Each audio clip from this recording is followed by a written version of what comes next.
Hi, and welcome to the She Geeks Out podcast, where we geek out about workplace inclusion and talk with brilliant humans doing great work, making the world a better and brighter place. I'm Felicia. And I'm Rachel, and we are so excited to speak with Dr. Michaela Musilova, an astrobiologist, speaker, author, film director, and analog astronaut. We will get into the details of what that is during our interview. She is on a mission to make understanding science and climate change accessible to everyone.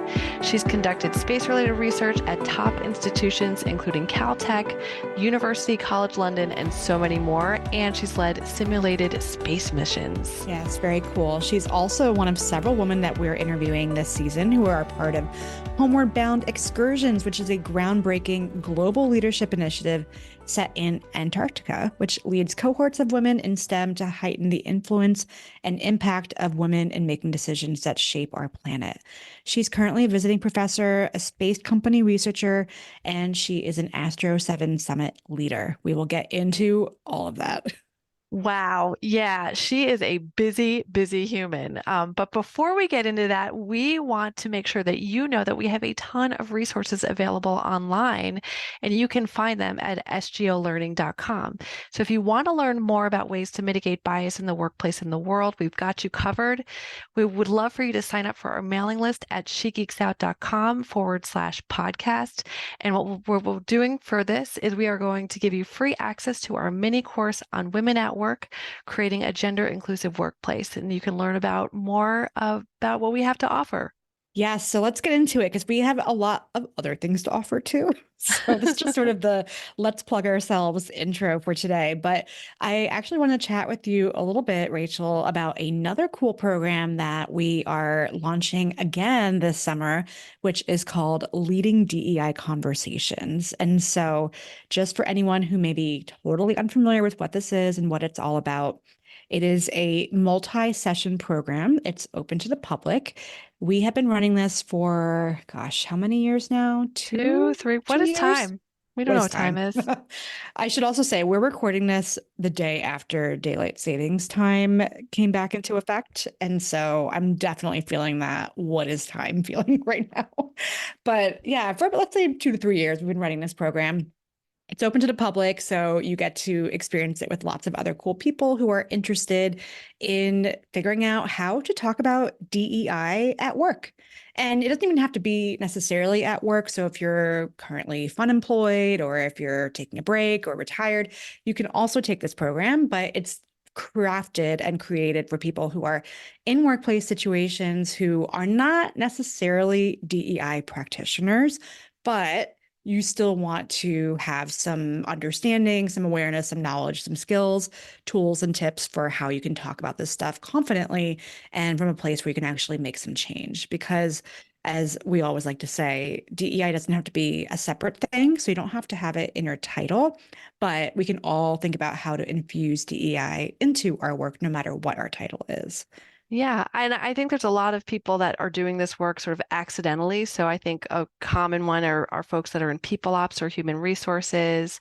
There are folks that just step up within organizations that are leads of ERGs or of DEI councils. They're participating in councils.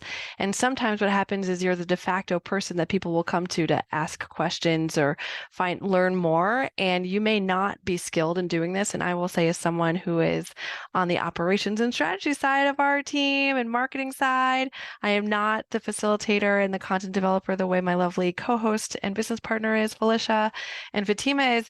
It is such an incredible skill to be able to have these conversations, not only to just be able to make sure that you're informing folks in a way that feels really good, but also not causing harm and not causing harm to the other person, but also remember not causing harm to yourself, because I just give so much credit to the DEI practitioners who do this work and hold this space, because it's incredibly difficult. And so I know one of the components of this program is also about self-care and community care as well. So I just wanted to throw that in there too.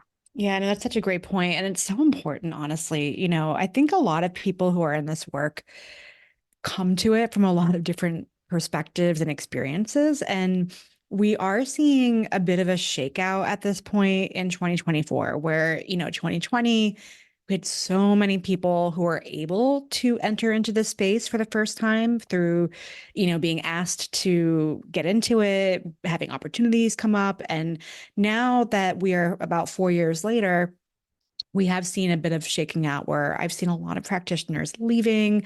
I've seen people step away because they need to for their mental health or their physical health or both. And so it's definitely a changing landscape. But that's why I think it's really great to think about it from the standpoint of no matter what your actual title is, how can you leverage yourself to have these conversations? Because as you know, Rachel, I do a lot of work in my community as well and local government. And what I think is really interesting is just to give a quick example, is we are I'm on these different committees and we're starting to be much more mindful about things like sharing pronouns and thinking about languages. So like not everyone's, first language is English. And so when I go around committee spaces and we do intros, it's not every single person still, but it's so much more common to hear people introducing themselves with their pronouns. And you're also, at least I should say, I'm also hearing more people sharing pronouns that you may not necessarily know that those are the pronouns that they would like you to use or that they are using just by looking at them. So I think that's just such a little plug there for how important that is. But if you don't have that lens, then you're not able to push that forward, right? So just a quick example of how you can be thinking about this work and the learning that this program offers.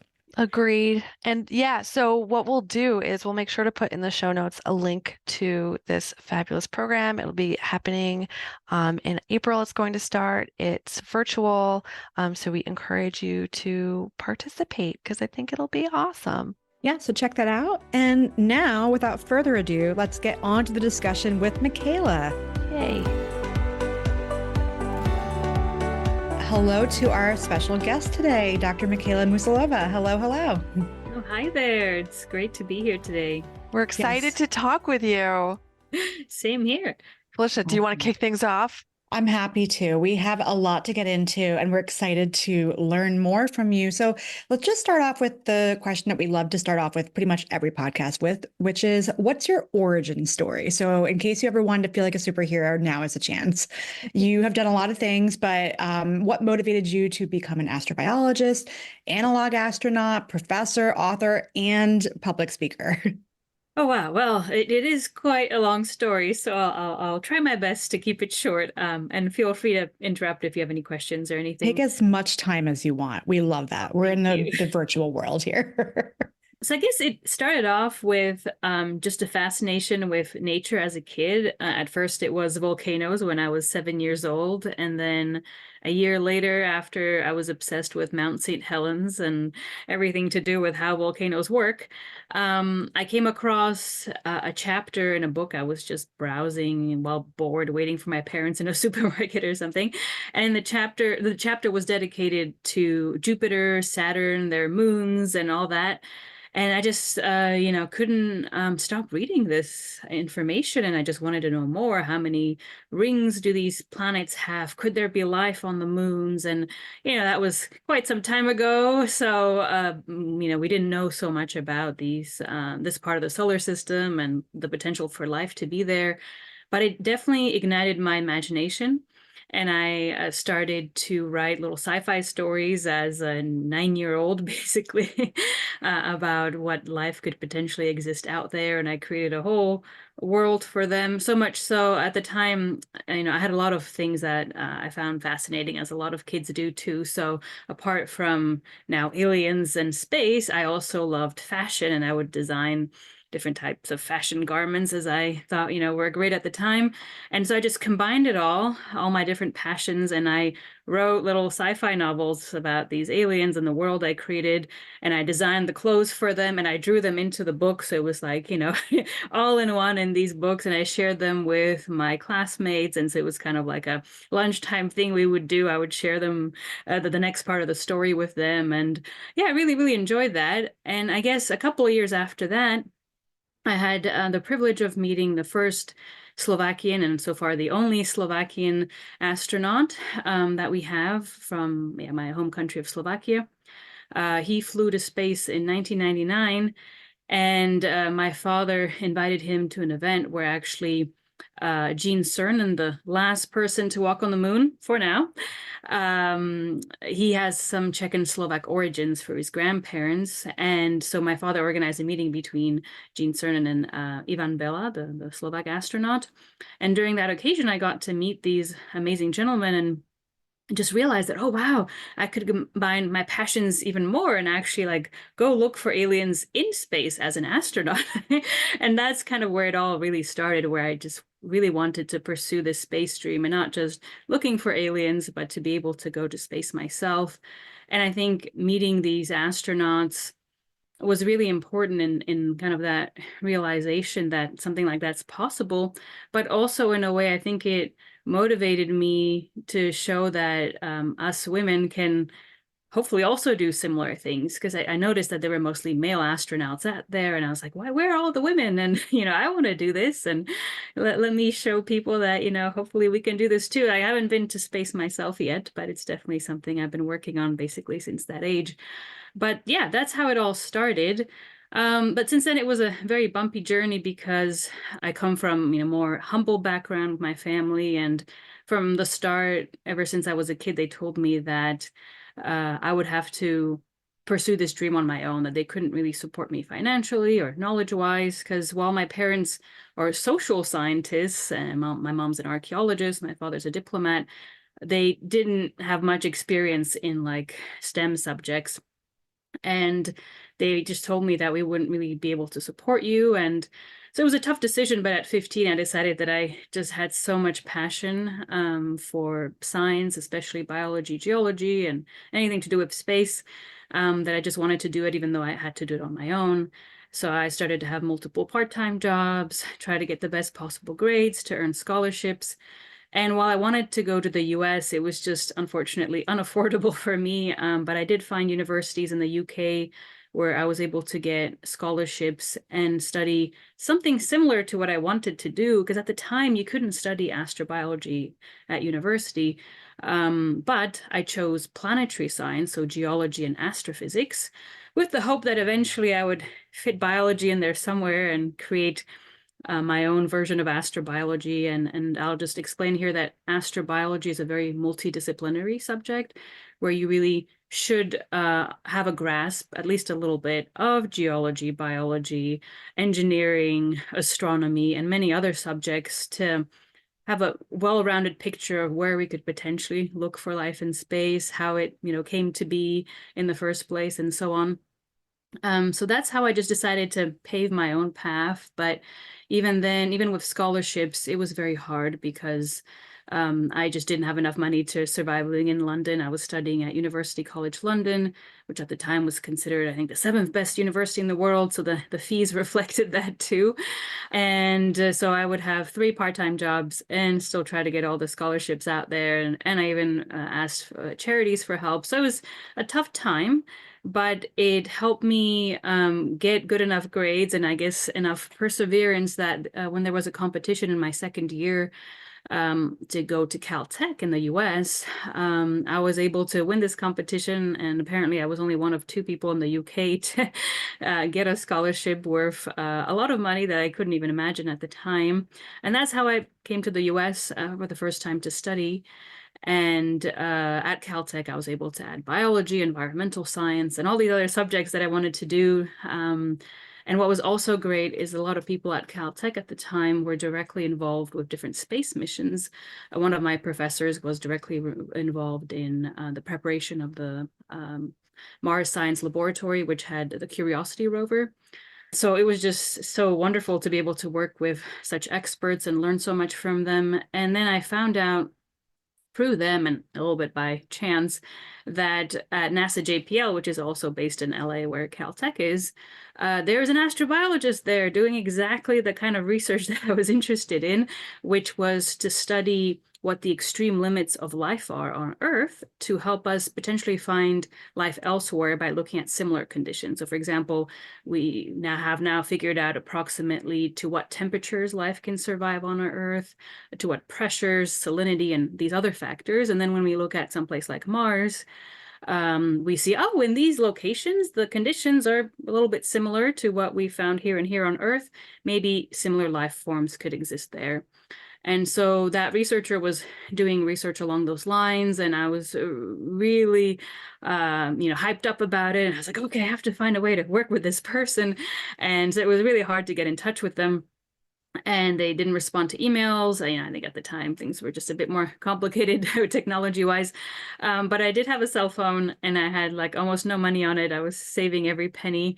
But I decided, okay, it's worth spending money and trying to call this person. So I eventually found a phone number for this researcher, was able to get a hold of them. And they said, I love your enthusiasm and your ideas and everything, but foreign students can't work at NASA. It was a rule at the time. And so that obviously made everything more complicated, but I think he just liked my ideas and my drive. And with some effort, after about 6 months of applying for grants and different things, we were able to find a way for me to work at NASA JPL as a visiting researcher. And that way we kind of bypassed the other issues we had. And so I had to actually finish my studies at Caltech first before I could officially work there, but we made it work, and it was an experience of a lifetime in many ways. At the time, they were preparing the Curiosity rover, and my research was related to that. I got to put my signature into Curiosity, which is now on Mars. And it was just really like living a dream. That's part of my childhood, actually, fantasies came true.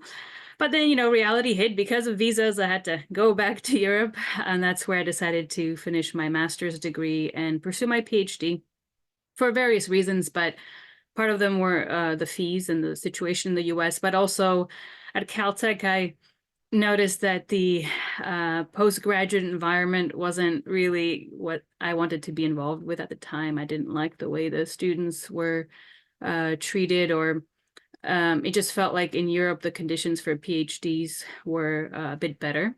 And so that's why I just decided to continue my studies there, and I was able to get more grants to pursue research in essentially what I was doing at JPL is studying extreme life forms.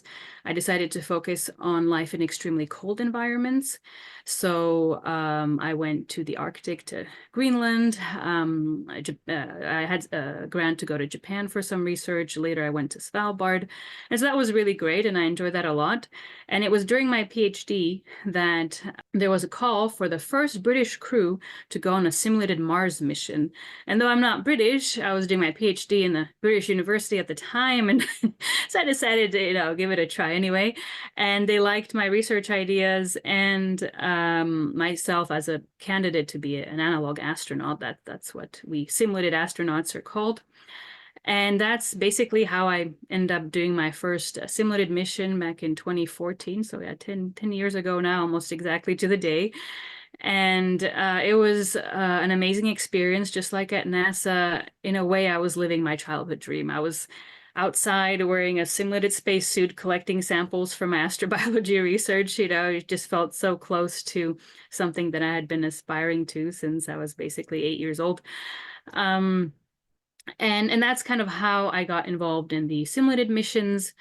And after I finished my PhD, I was hesitating what to do. There were options to continue in academia or maybe to go into the industry, but I must say I was a bit disenchanted by a lot of things that I encountered during my time in academia, and not just in the UK, but other parts of the world that I worked in or collaborated with. And so I decided to do something different. Back home in Slovakia, the space sector was rather stagnant. And though there was some research in space being done at different institutions, there was essentially no effort to have a space agency or for Slovakia to join the European Space Agency. We weren't affiliated with that organization in any way at that point. And there were very, very few opportunities for young people to be involved in space, but even in STEM subjects. So we had a massive brain drain. I think at the time, around 30% of young people were leaving Slovakia to pursue career opportunities elsewhere. And so I decided, you know what, let me just go back home and see if I can help in any way. And I thought, at least, if there's a time in my life to do that, it was then, before I had, maybe an established career somewhere else. And so I did that. I went home. It was definitely tough after my experiences abroad to go to an environment where I had to constantly convince people that it's worth investing in space and that it will, bring a lot of opportunities back home. A group of young people, we were all under 30 at the time, we had an organization called the Slovak Organization for Space Activities. And we just tried to do basically like a grassroots movement, bottom up, to convince the public, the politicians, companies about the potential of space, but especially the potential of Slovakians to succeed in space. And together we built the first Slovakian satellite and launched it successfully to space in 2017. I started with several universities. We developed a space engineering degree program, and I started teaching astrobiology for the first time in Slovakia.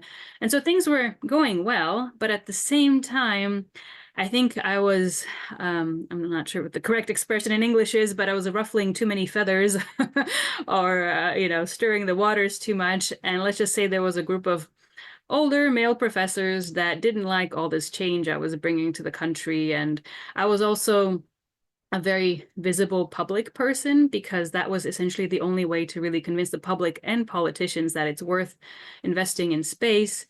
And they thought it's beneath a scientist to be doing outreach and science communication, all that kind of stuff. So it actually ended up turning pretty ugly, and very quickly. At one point, they were trying to blackmail me out of a grant that I helped win in the first place.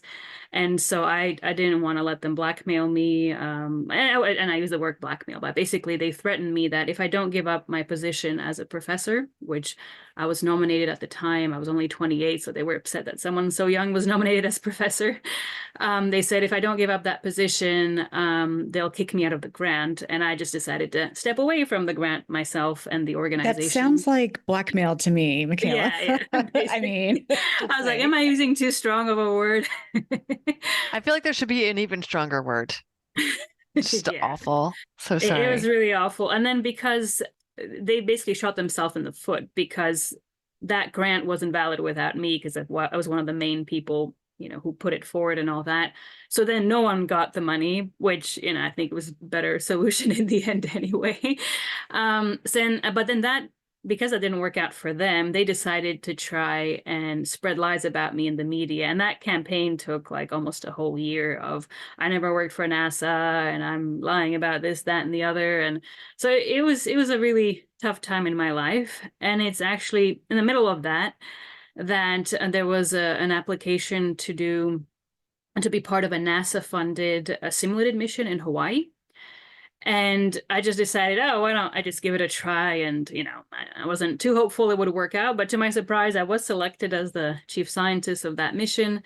And I decided that, maybe this is a good time for me to leave this not very I love it, because you're like, not only what did I work at NASA in the past, I'm currently working for them. Boom. Right.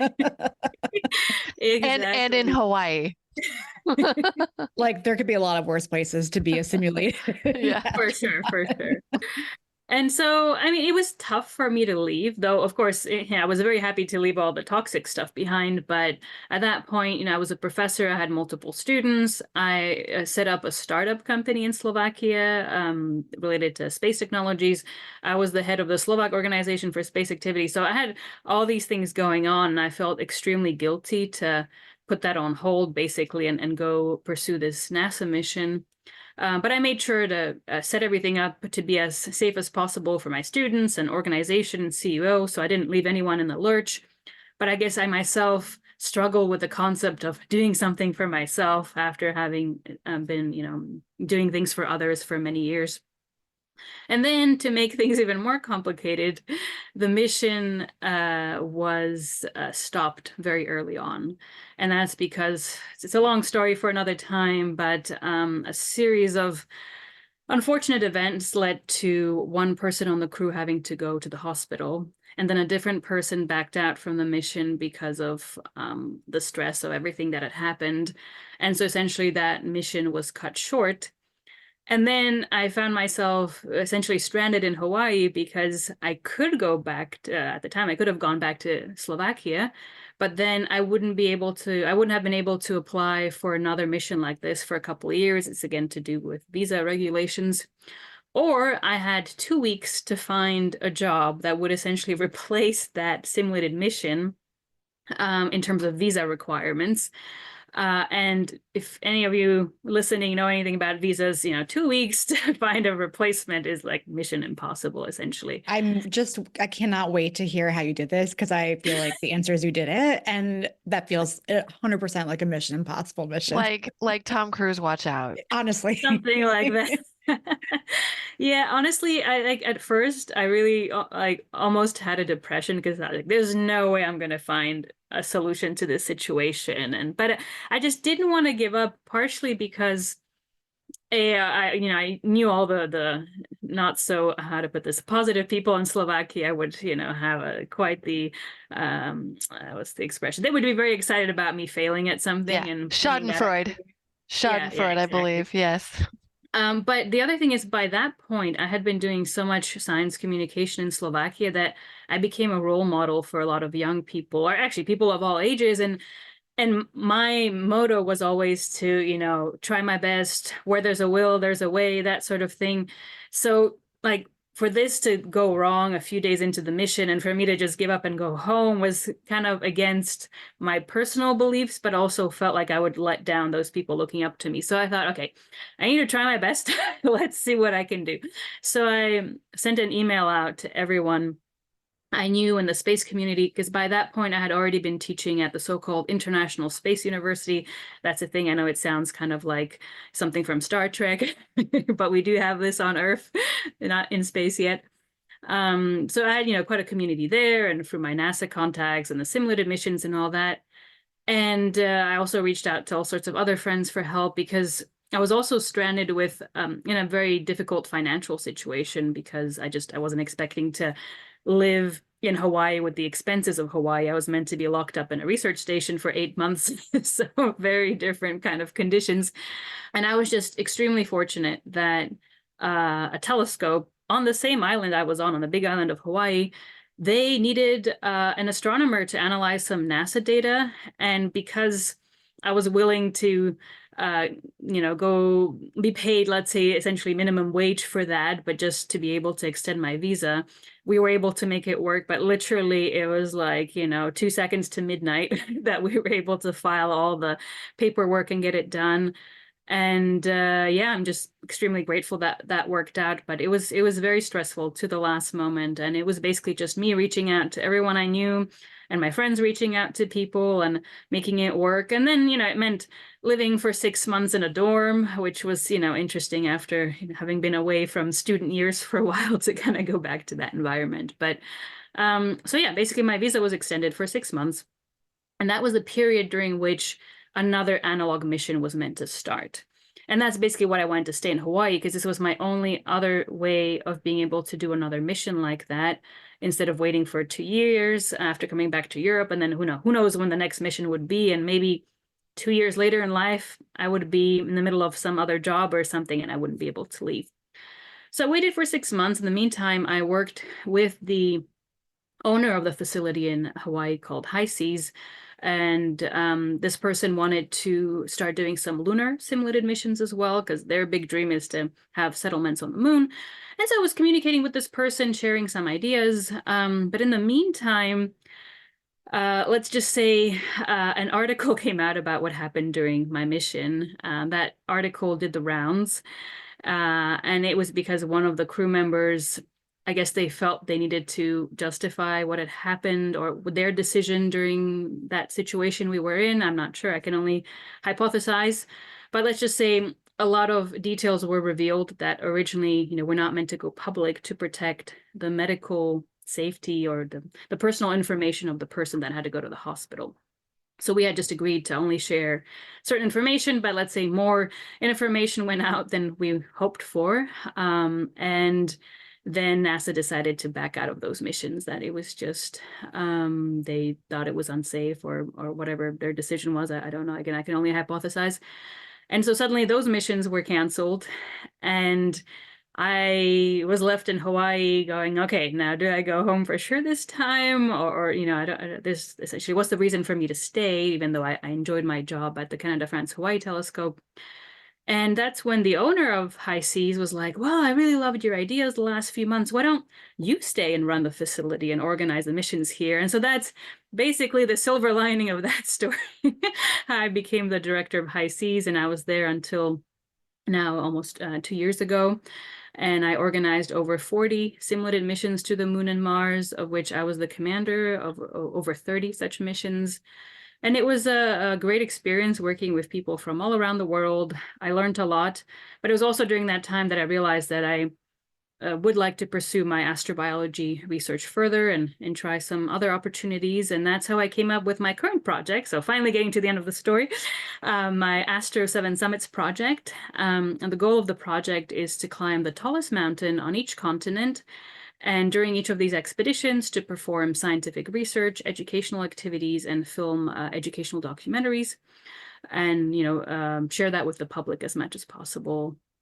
So far, I've been able to climb Kilimanjaro in Tanzania, Africa, last year Aconcagua in Argentina, South America, and then in a few months, if all goes well, I'll be climbing Denali in North America, and Vincent in Antarctica later this year, and Everest, if all goes well, next year. So that's basically what I'm working on currently. It's a challenge because not only is the physical challenge of climbing these very, very tall mountains and dealing with very hard conditions, very cold temperatures, high elevation and all that, but I also am funding all of this myself. So having to do fundraising for this project has been challenging, and applying for grants and getting sponsors and all that. But it has been very rewarding to be able to do things on my own terms and not have to deal with a lot of the issues I encountered in academia, in industry, and other very toxic environments that I unfortunately have been part of along the way. Wow. Oof. I'm like, Michaela, take a breath. What a story to open us up with. I mean, and like if we had popcorn, we would be eating it right now because wow. First of all, we've been taking a lot of notes on the back end as you've been talking, and it's just so impressive that, first of all, that you had this passion from the age of 9 and that you are still living that. That is a feat that in and of itself is quite rare and special. And then to overcome so much adversity. So much Yes. drama. A lot. Yeah. So really congratulations to you for still having this passion and this drive to do such important work. And we have some questions. I'd like to do a slightly irreverent question, but maybe that'll help, like, balance out the story we just went through. But I was really wondering, as you were sharing your origin story and all the things that you've been going through and doing and researching, have you ever seen any signs of alien life? Oh. Number one question. Wouldn't be able to tell you even if I had. Yes. Okay. Noted. If she told us, she'd have to kill us and everyone who's listening. I didn't say that. You did. No, don't worry. I would be happy if I could find some at least like really simple microbial life somewhere, but we haven't gotten to that point yet. But who knows? I'm very optimistic because astrobiology has been advancing a lot and pretty fast the last few years. So especially thinking back when I started, that no one knew what astrobiology was, and it was kind of frowned upon in some academic circles. And now there's astrobiologists all over the world, even in Slovakia, which makes me really happy. It's so impressive. And to follow up on that relatedly, so that's why you're focused on the cold environments. Are you looking for life within our solar system? Like any sort of evidence of life within as opposed to saying like there might be life outside of the solar system. Maybe we'll have some environment that's so both. I mean, yeah. I would say I would specialize more in the life in our solar system, just because we have so much more information about what the conditions on the surface of Mars are, what they're likely on moons of Saturn and Jupiter and the other ones we have that are very interesting from an astrobiology perspective. Whereas anything beyond the solar system, we have just very limited data. Now there's more and more of these exoplanets we're finding, and many of them look promising, but even then we barely have some information about maybe what the gases in the atmosphere are, or things like that. So Astrobiology can definitely be applied there, and that's essentially why so many people are looking for planets similar to ours, these, Mm-hmm. Earth-like exoplanets, because they're hoping to find, potential similar life there to what we have here. But that's just, I would say, a bit more abstract and more Mm-hmm. hard to study, whereas things in our solar system are much more tangible, and it's easier to have more specific information about, temperatures, pressures, and all these things that could indicate that there could potentially still be some life form in those areas. I have one more related question, and then I will stop. No. Because we have other things to get to for sure. But it just occurred to me. So we here on the SGO podcast are not fans of Elon Musk, nor do we think that his ideas of trying to colonize, You heard it here first, folks. late breaking news. Sorry, please continue. She Geeks Out does not like Elon Musk. Shocking. He believes that, we should try to colonize Mars. And I'm curious, given the work that you do you think that that is something that is realistic or desirable, and it is related to the fact that when we'll get to the Homeward Bound Excursions that looks into climate change, do you think that it's more important to sort of focus on our planet versus trying to colonize another one? So first, I'll just say that I like to use the word like building settlements on, say, Mars, and not colonizing, because that has a lot of negative connotations. And those that continue to use it, of course, some people might not realize this. Others, unfortunately, I feel like they do have that mindset of taking over another, bit of land or a whole planet and doing what they want, and that's the problem. And that's where I agree with you that kind of a view on what people like Musk want to do with space exploration is really dangerous. I would say we really shouldn't feel like we can own everywhere we go and everything we touch. If anything, we should always respect everything, treat it carefully. We don't know, there could still be life on Mars. And that's why I'm hoping that we will still first do research on Mars before these settlements are built. Or if we build anything, it'll be in an area where we're very, it's not very likely we will damage anything or contaminate that area. And we will do it gradually. First, maybe have like a tiny little station similar to the ones that I've been running the analog missions in, and slowly build that to be something more sustainable long term. But before we try and have anything more permanent on Mars, we need to explore it, be sure that we're not damaging that land, we're not killing something that might live there, and really truly understand that environment first. But also, another important thing to realize that even if one day we are able to live on Mars, it's still going to be very hard, and it's still going to take very long. Or, even on the moon, Earth is still our only home. This is really the only place where we're most likely to be able to stay for long periods of time as humans and to have a future. So we most certainly need to take much better care of our home than we've been doing so far. And not just have our hopes that, we'll eventually move on to somewhere else, because that's not happening anytime soon, and it's going to be extremely hard to do that in the first place. So I personally definitely think it needs to be a balance of both, where we certainly need to take better care of our planet, but at the same time, it doesn't mean that we shouldn't explore beyond our planet, and at least from an astrobiology perspective, try and search for what else is out there, maybe start building these first settlements gradually, carefully, with respect to that environment, without further damaging it if possible. And so ideally this kind of balance of both, because I find that space exploration is something that so many people are interested in. It's a way to build collaborations between nations. Space in general and astronomy has been something that has been inspiring people around the world. Everyone is curious about the night sky and is interested in it in some shape or form. So it's a great way to build bridges, especially in these difficult times around the world. And I keep on hoping that the first missions to Mars with humans will involve an international collaboration, which will finally, put all our boundaries and political issues and all that aside, and actually bring people together. So that's why I always hope for that in relation to Mars and space exploration in general.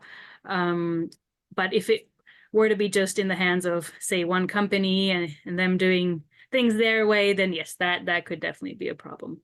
Okay, new podcast idea. You don't have to say yes, just want to plant the seed. Is you reviewing these space movies where people go into space and live there? I'm thinking about Interstellar in particular as you were talking. I would love that. I actually did that once for oh goodness, what is it called? It was a Netflix series with Steve Carell. Oh, is it like Space Oh, yes. Force One? Yeah. Space I Yes. once did that for, there was like an episode where they were in like a lunar habitat or something like Yeah. that. So I kind of reviewed that episode. It was good fun. That's amazing. Well, We're all about coming up with new podcast ideas. yes, So. we'll talk later if it's of interest. Sounds good. Both you, Rachel, and you, Michaela, you mentioned the 7 summits and the Homeward Bound excursion. So I'd love to hear more from you about the Homeward Bound project in particular and what that's all about and your involvement with it. So I heard about Homeward Bound actually was just before the pandemic or so. And it's a global leadership initiative for women and non-binary leaders.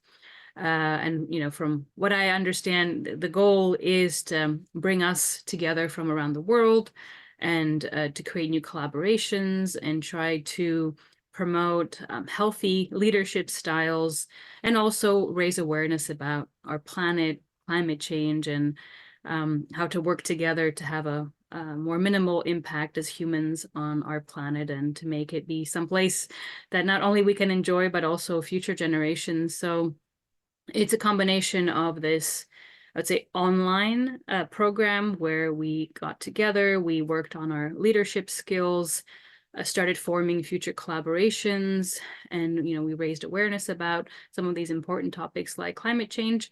And then the other part is an actual kind of expedition to Antarctica for about 3 weeks.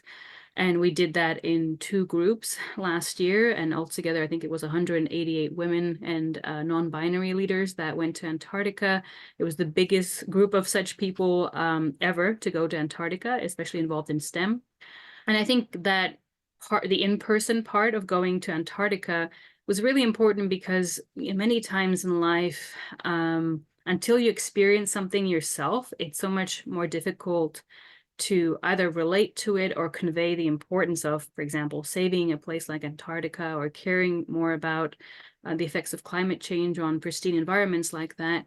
I personally have been to a lot of amazing places around the world for my research, so I've always cherished those places and was very grateful to go there. But I think for others who maybe have not experienced that before, I think it was really a life-changing experience to go there to see an amazing place like that personally.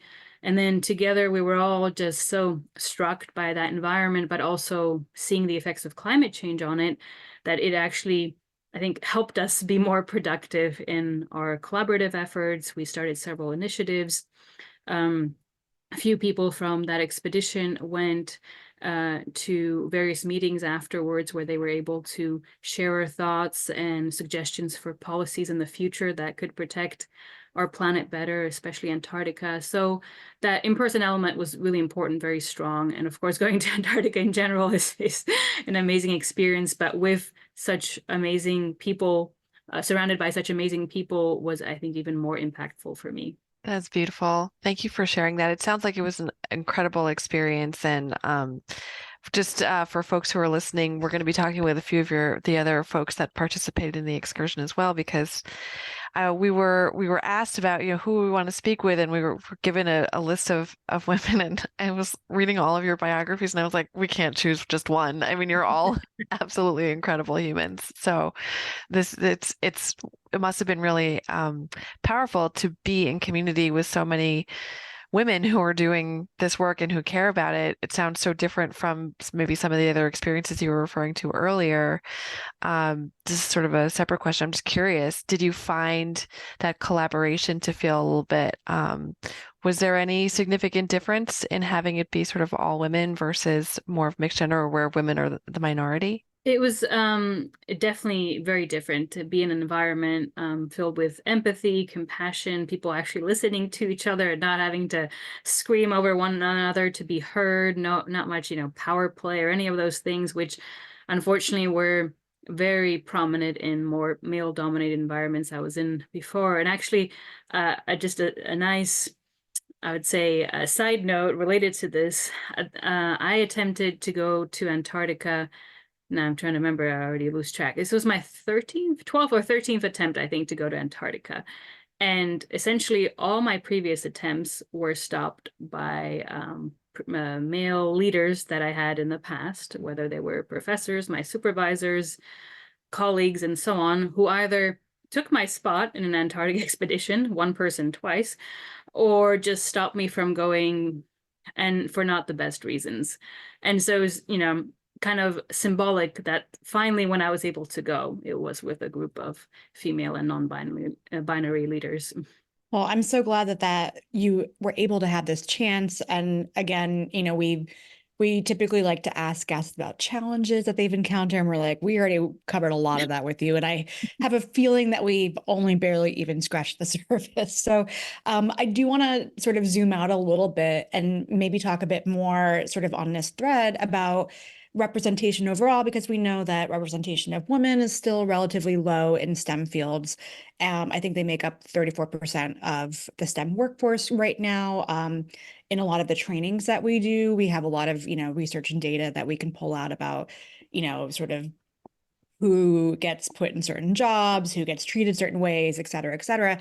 But can you talk a little bit more about why people should care more about equal representation or better representation in STEM fields in particular? Well, in general, just because it's more fair, but yeah, I'd say you're like, please, let's be real. I agree. And but I'd say, from, I would say, more practical perspective, if you will, women and non-binary people have amazing ideas, and just the fact that you're not including so much brain power in these subjects, you're missing out.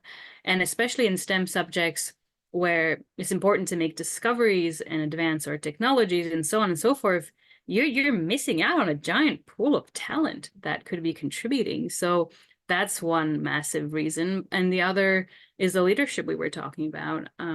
Women in general do have different leadership styles still than men. It is luckily changing for the better, slowly. And I'm not saying there aren't great male leaders out there or anything, but from personal experience and that of many colleagues, mentees, students, and so on, for the most part, a lot of male environments or male-dominated environments have been rather toxic in terms of leadership, just the work environment and all that.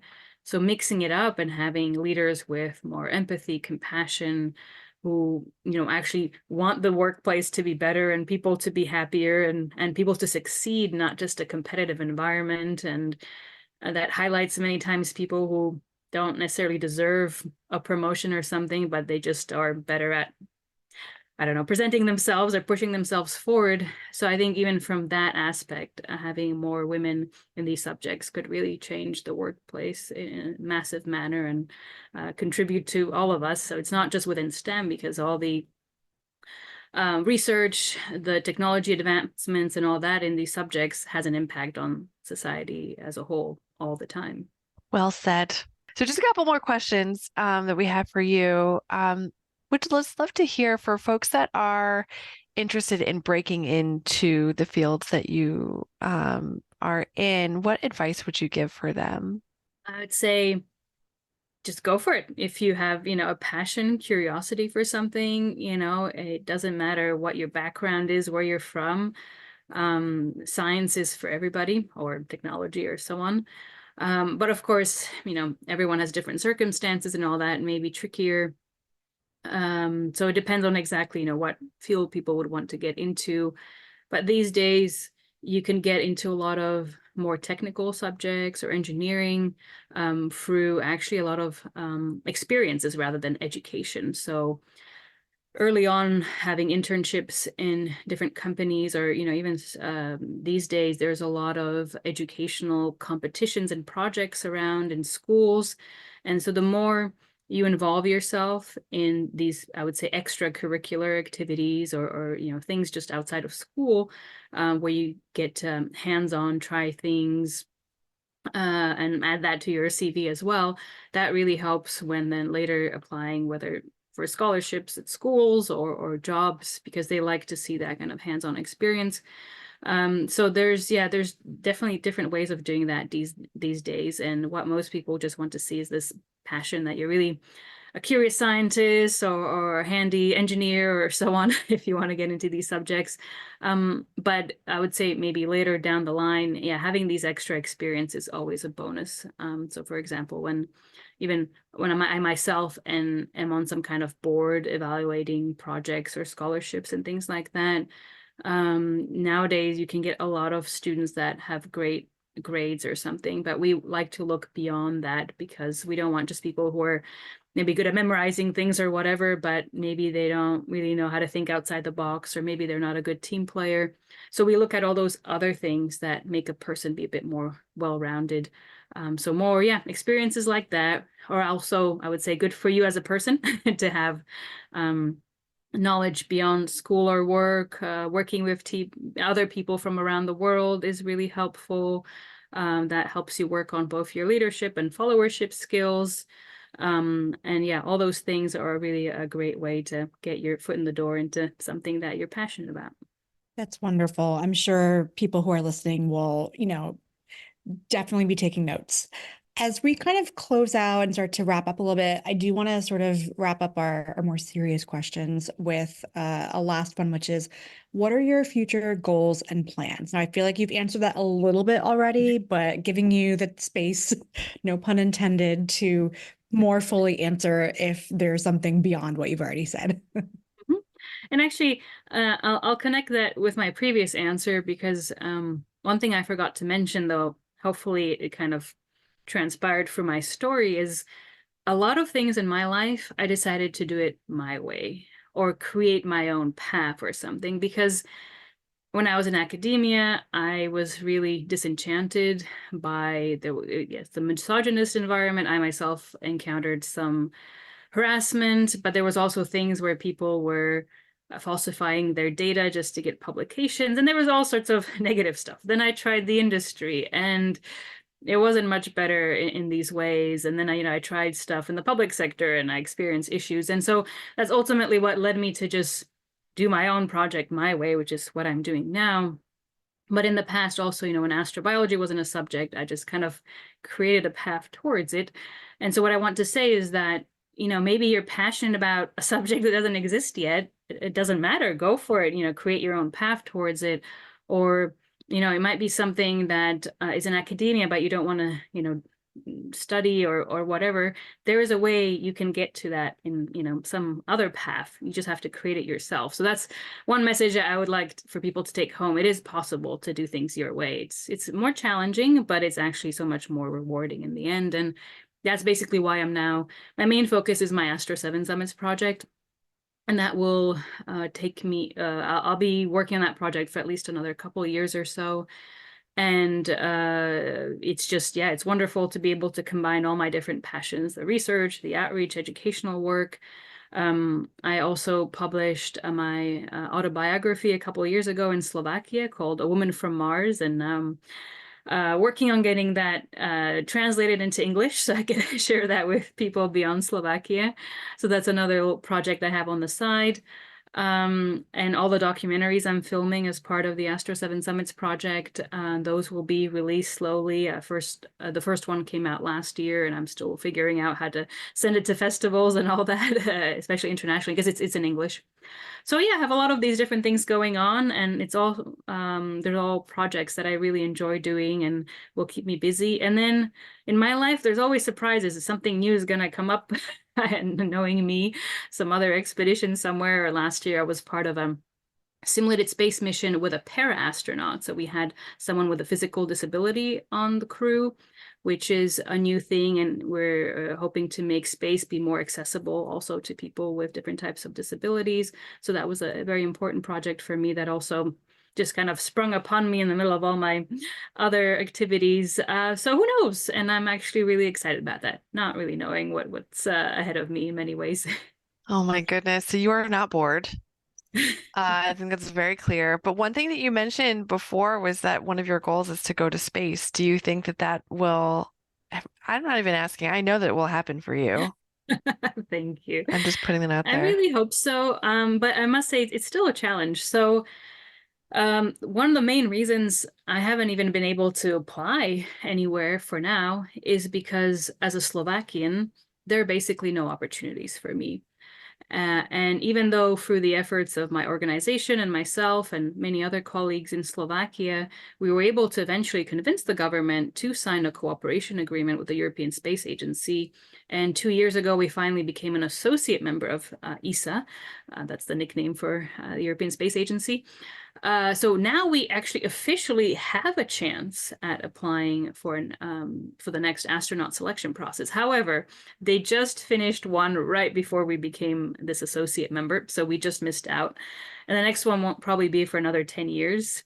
And even then, the way astronauts are selected for ESA is extremely political and mostly based on financing. So unless my country will contribute with like tens of millions of euros to ESA in some near future, we still basically stand no chance. So sadly, that's still not an option for me. Does that mean that we have to like Elon Musk then? Because maybe he'll get you into space? Well, I really I was would thinking, I was rather like, go a do we need to different start a way. GoFundMe? Like, I would be surprised if people would be so kind to contribute to quite such a GoFundMe initiative, but who knows? Because yeah, I have my own crowdfunding for the Astro 7 summits, and it's a bit of a struggle. But yeah, I mean, there's the option of potentially getting US citizenship, which is work in progress, I'd put it that Nice. way. Then I could apply to NASA. So still kind of keeping that on the back burner as a possibility. And yes, as you pointed out, the commercial route currently seems to be really the only option. But at the moment, it is mostly for people who can afford it. So unless Yeah. there's another competition or they need an astrobiologist for something, sadly, that's also, not in the near future, but who knows, I'm gonna keep trying my best. And I hope that if it doesn't work out for me, I'll at least open doors for some other Slovakians down the line and other people from countries where they also have limited possibilities and to be able to go to space. Well, we're going to put that energy out there for you, like the Thank you. secret. We are so almost out of time. So, Felicia, should we just like ask one question? Do you want to choose one of our cues? well, I feel like we should end with our favorite question. And I feel like this whole podcast has been an answer to it, but I am going to ask it anyway, just because I Challenging. want to get it's like a challenge. So, our favorite question, if you haven't guessed already, Michaela, is what do you geek out about? Because that's in our name, She Geeks Out. And I feel like I need you to answer this without mentioning space, Space, astrobiology, aliens, writing. writing, Okay. anything that you've talked Luckily, about I was like, I before. was thinking about this earlier. Like, yeah, what do I geek out about? And actually, something that is not directly any of the things you mentioned is rocks. I love Okay. geology. And I will just like go for a hike or during my expeditions, like, look at that rock, oh, those minerals. And then there I am, explaining the whole geology of how that mountain formed to my team. And everyone's like, whoa, where did this come from? And wait, why is she looking at rocks so much? Yeah, I love rocks, especially if they're sparkly, colorful. There's like, you can tell so much history from very little information just looking at a rock or even licking it. A lot of geologists like to do that. So that's what I geek out a lot about. That's a fantastic Perfect answer. answer, honestly. So, and then the final is where can people find your GoFundMe, your crowdfunding, and you and all of the things? Oh, thank you so much for asking. So you can find me under astro_Michaela on Instagram. I think now X, right? Threads and all Yeah. those. Facebook, I'm under Dr. Michaela Musilova. And my GoFundMe is actually under Australian similar kind of platform called Chuffed. And so I think Oh, it's fun. not sure if it's chuffed.com or .org and then /Astro7Summits. And I have that on all my social media Oh, as great. well. So it's easy to find that link if anyone is interested in helping out. I would really appreciate it. Yes, I love it. Thank you so much. We'll make sure to include all the links in the show notes. And thank you so much for spending time with us. Of Yeah, course, thank it you was so a much. pleasure. Thank you so much for hearing my long story and all that. I hope was- it's useful to the listeners. It was wonderful. Woo! So much goodness. We hope you enjoyed listening to this interview as much as we enjoyed the conversation. Thank you so much for listening, and please don't forget to rate, share, and subscribe. It makes a massive difference in the reach of this podcast and, by extension, this work. Visit us on YouTube, Instagram, LinkedIn, and of course, SGO Learning and SheGeeksOut.com for all things SGO. And are you still itching for more? You can sign up for our mailing list again, and don't forget to grab that free code for one of our mini courses. See you next time. Bye.